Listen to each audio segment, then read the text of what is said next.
तो स्टूडेंट्स, आज का हमारा टॉपिक है किरचॉफ्स लॉज। किरचॉफ्स लॉज दो होते हैं। फर्स्ट लॉ होता है जिसे हम बोलते हैं किरचॉफ्स करंट लॉ, केसीएल, या हम इसे जंक्शन रूल भी बोल सकते हैं। सेकंड लॉ होता है loop rule. Kirchhoff's voltage law भी बोलते हैं और हम इसे केवीएल भी लिख सकते हैं, या हम इसे लूप रूल बोलते हैं और कई बार इसे आजकल किरचॉफ्स मैश लॉ भी बोलते हैं। तो पहले हम स्टडी करेंगे first law. Kirchhoff's first law क्या कहता है कि total current entering the system is equal to total current leaving the system, और in other words we can say total current entering a particular junction is equal to total current leaving that junction. So junction will be that point from which current is entering also and from which current is leaving also. Suppose in this figure, suppose O is that junction or a point from which I1 current is leaving. Similarly, I2 is entering, I3 is also entering, I4 is leaving the junction, I5 is entering and I6 is leaving.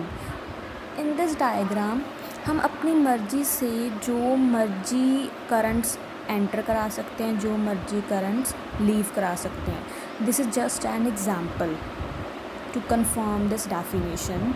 So in this मैंने I2 को enter कराया, I3 को enter कराया, I1 को leave कराया, I6 को भी leave कराया और I5 को एंटर कराया.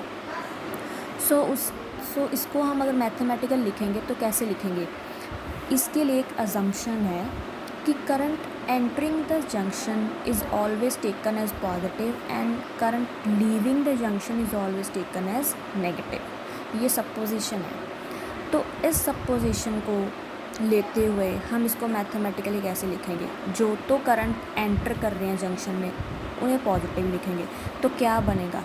I2 एंटर कर रहा है, I3 एंटर कर रहा है और I5 एंटर कर रहा है. इन तीनों को पॉजिटिव लिखेंगे, like positive I2 plus positive I3 plus positive I5 लिख लिया. I2 plus I3 plus I5 is equal to, किसके इक्वल होना चाहिए? Current leaving.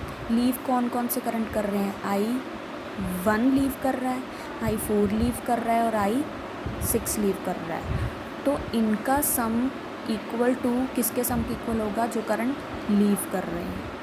और अगर हम इन तीनों को लेफ़्ट डायरेक्शन में लेके जाएंगे तो ये माइनस के साइन आ जाएगा. तो हम ऐसे भी लिख सकते हैं. मीन्स क्या है कि ये कह रहे हैं कि अगर सपोज़ 9 एम्पियर करंट या 10, जो मर्जी, सपोज़ 10 एम्पियर करंट एक पॉइंट से एंटर कर रहा है तो 10 एम्पियर करंट ही उस पॉइंट से लीव करेगा. करंट ऑलवेज कंजर्व्ड रहता है. तो इसका हम अगर आपको पूछ लीजिए कि फिज़िकल सिग्निफिकेंस क्या है फर्स्ट लॉ का, किरचॉफ्स के फर्स्ट लॉ का, तो आप लिख सकते हैं कि it signifies the conservation of charge. तो ये हमारा था फर्स्ट लॉ.